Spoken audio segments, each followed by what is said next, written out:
Bog, evo dan 1 i dan 1 je igra što u sobi smatram najkorisnijim. Nalazim se u svojoj sobi i najviše što koristim u ovoj cijelom prostoru je moj laptop koji mi je spasio vrijeme koje provodim za njime sjedeći ili na lopti, na stolcu ili dok ležem u krevetu. Mogu gledati TV, mogu slušati glazbu, mogu raditi zadaće, mogu slati mailove.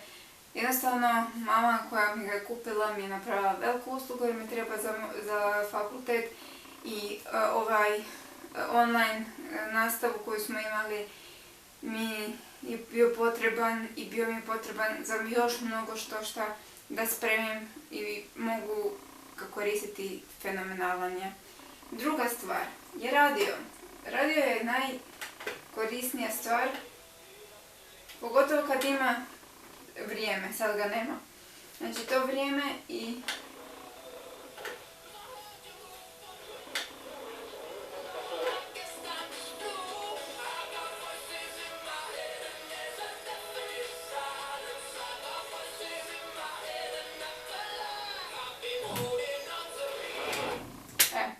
treća stvar, jer sam rekla da ih imam 3, treća stvar najkorisnija se nalazi tamo.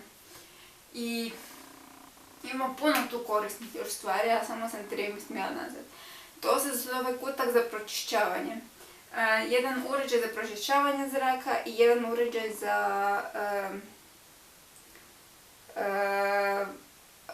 aromatična ulja koji raspršuje i čini ovaj prostor ugodnim još. Eto, to je moja soba.